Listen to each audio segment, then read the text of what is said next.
Hello दोस्तों, welcome to the movie diaries. दोस्तों आज की फ़िल्म देवभूमि। दोस्तों आज की फ़िल्म कुछ खास है। इसका हर एक दृश्य काफ़ी गहरे असर करता है। कहानी की शुरुआत उत्तराखंड की पहाड़ियों से हुई। उन्हीं पहाड़ियों से एक गाड़ी गुजरती हुई दिखाई दी। इस जगह को देवभूमि भी कहा जाता है। इस जगह में कुछ तो खास है। खास ये है कि ब्रह्मा जी ने खुद इस खूबसूरत जगह को बनाया।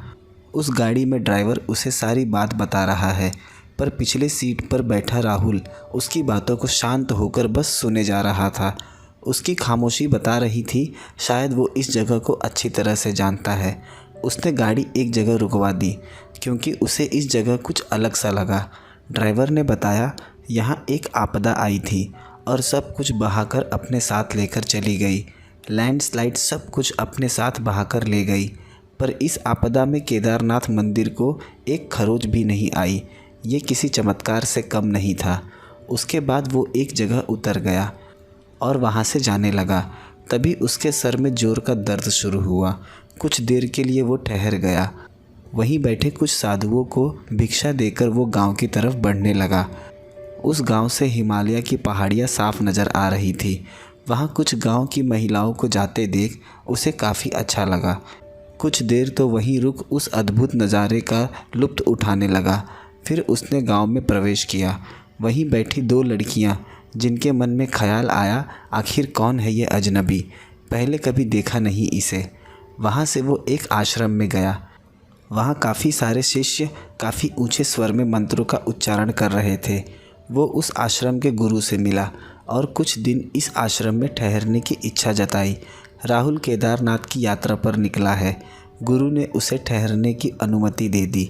राहुल को ठीक से याद नहीं, पर वो बचपन में एक बार अपने पिता और बड़े भाई के साथ केदारनाथ जा चुका है।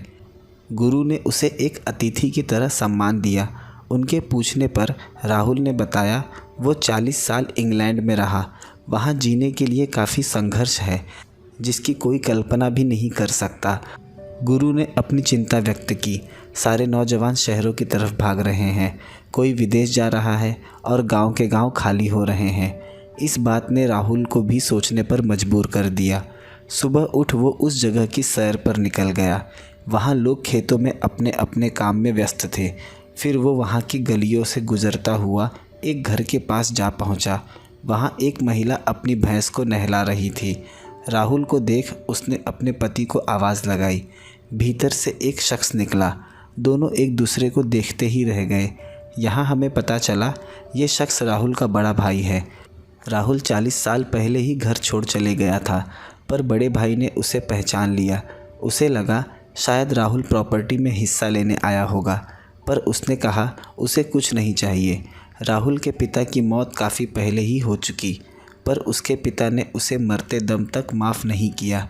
राहुल को भी इस बात का पछतावा था कि आखिर उसके पिता पर क्या गुजरी होगी।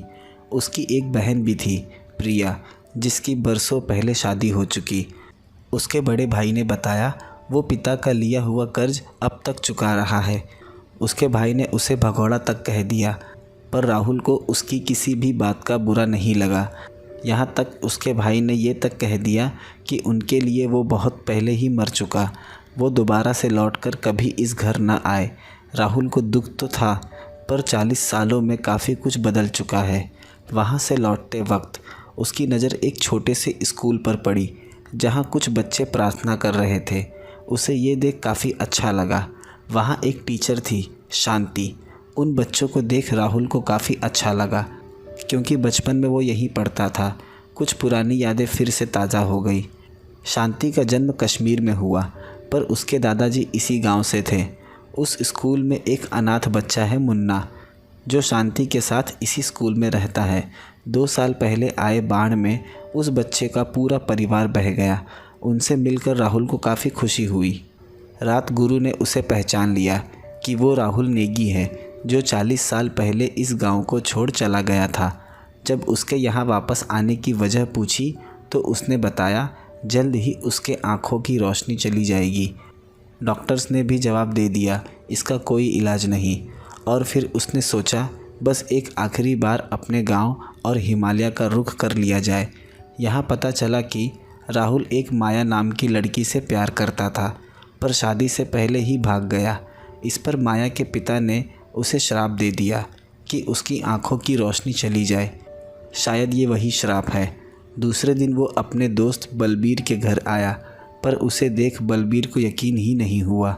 बचपन का दोस्त इतने सालों बाद लौट आया था। बलबीर के तो 3 बेटे हैं, नाती पोते हैं, पर राहुल ने तो अभी तक शादी नहीं की।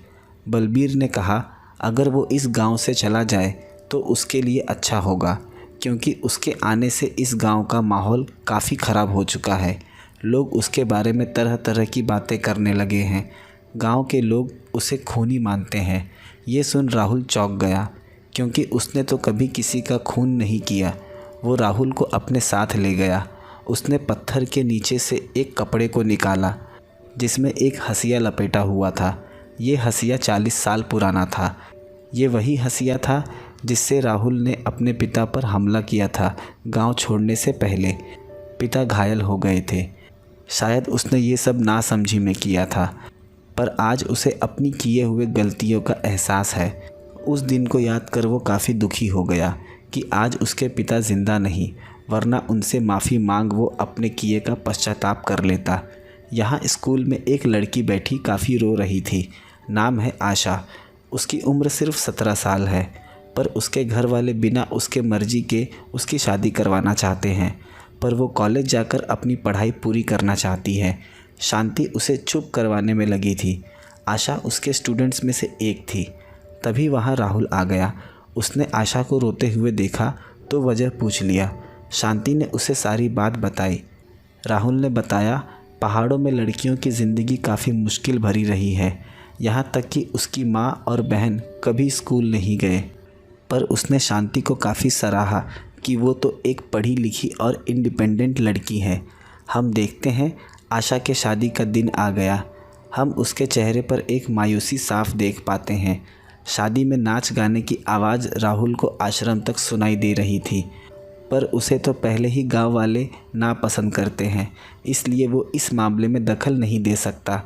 थोड़ी देर बाद वो मुन्ना को लेकर उस शादी में आ पहुंचा।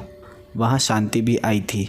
उसने राहुल से कहा आज के बाद वो दोबारा स्कूल पर कभी ना आए, क्योंकि गांव का हर एक शख्स उसके खिलाफ़ है।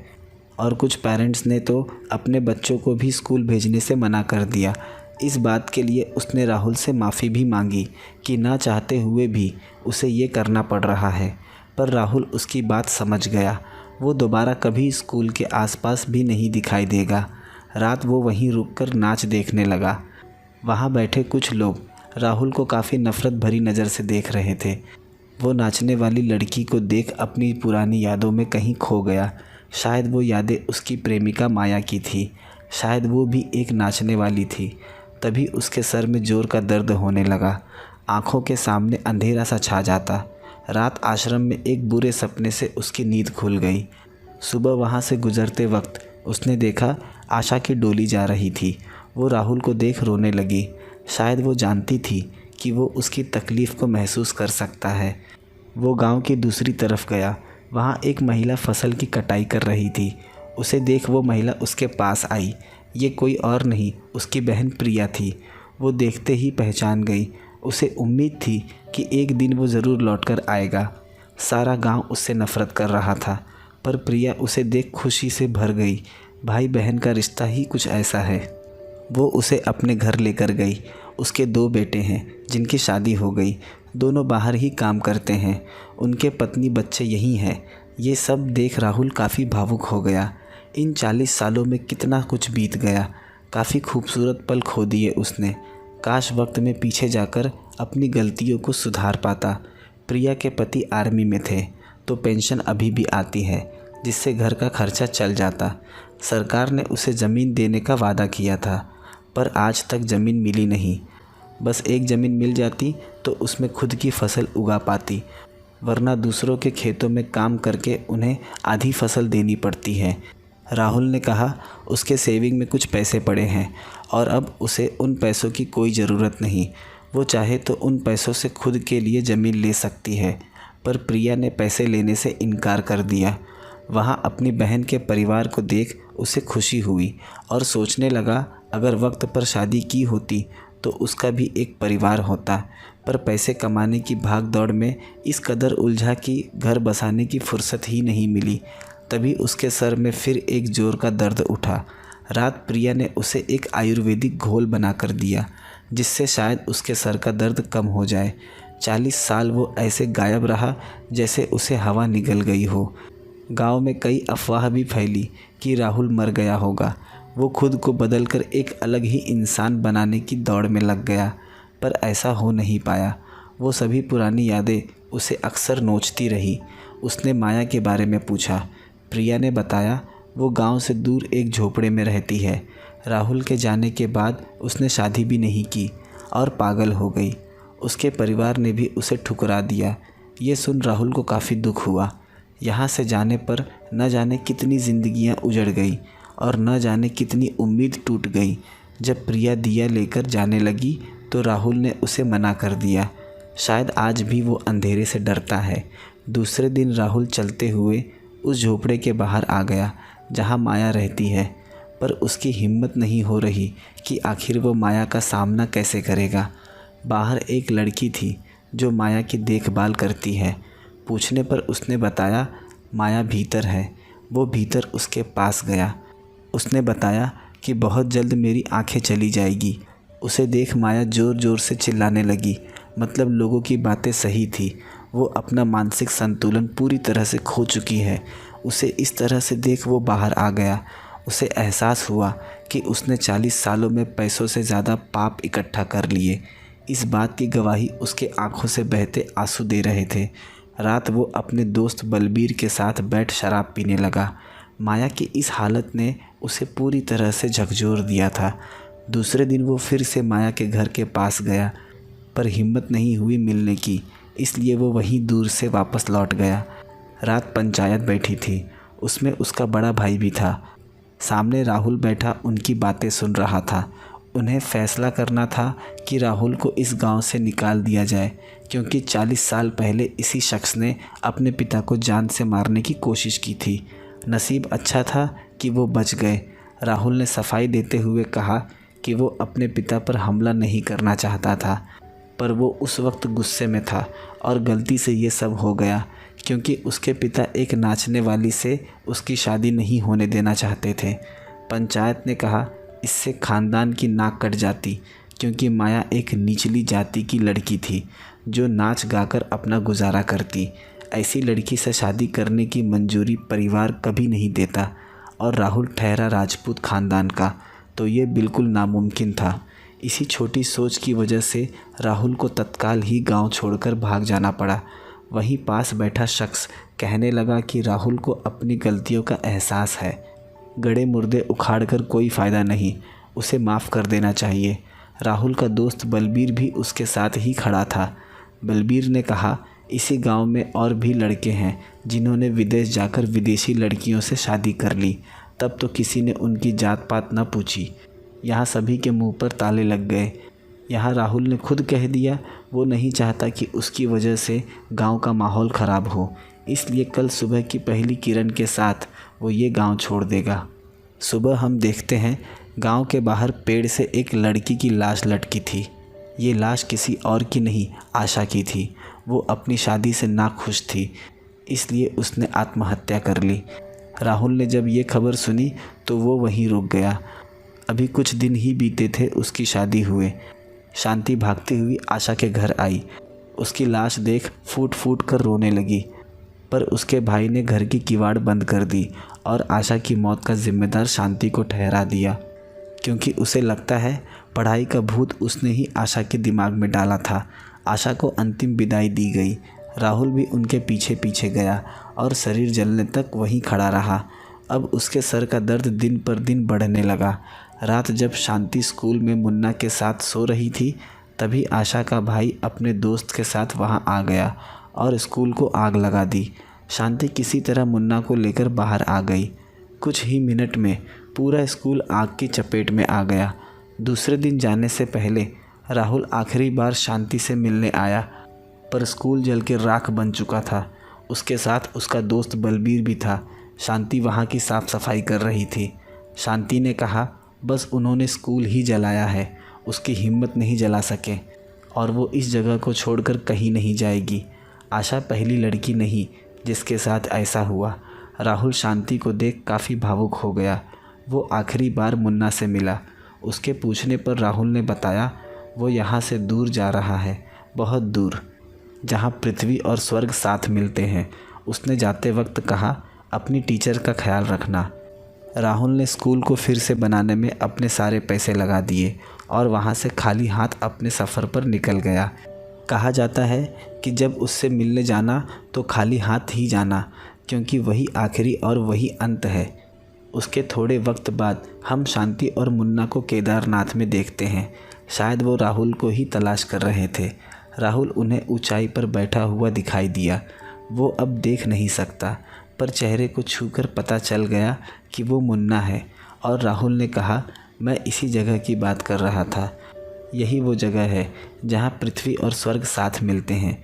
मुन्ना के चेहरे पर एक मुस्कान आ गई और कहानी इसी दृश्य के साथ ख़त्म हो गई। दोस्तों, ये मेरी अब तक की देखी जाने वाली सबसे खूबसूरत पहाड़ी मूवी थी। आज की फ़िल्म अपने आप में ही पूरी एक फ़िलॉसॉफ़ी थी। राहुल का 40 सालों बाद अपने गांव लौटकर आना, सभी बिखरी हुई चीज़ों को फिर से समेटने की कोशिश करना, कुछ चीज़ें समेट पाना और कुछ नहीं, और ज़िंदगी को दोबारा से एक नए ढंग से एक्सपीरियंस करना, ये सब अपने आप में ही एक अलग एक्सपीरियंस था। उसने देखा कि 40 सालों में कुछ लोगों की सोच वही की वही है, पर 40 सालों के इस संघर्ष ने उसे एक बेहतर इंसान बना दिया, जिसे हम सेल्फ रियलाइजेशन कहते हैं। When you start to understand yourself better than ever. दोस्तों, आपको कहानी कैसी लगी मुझे कमेंट और लाइक करके ज़रूर बताएं। कहानी पसंद आई हो तो वीडियो को शेयर कर दें और चैनल को सब्सक्राइब करना ना भूलें। मिलते हैं अगले वीडियो में एक नई एक्सप्लेनेशन के साथ।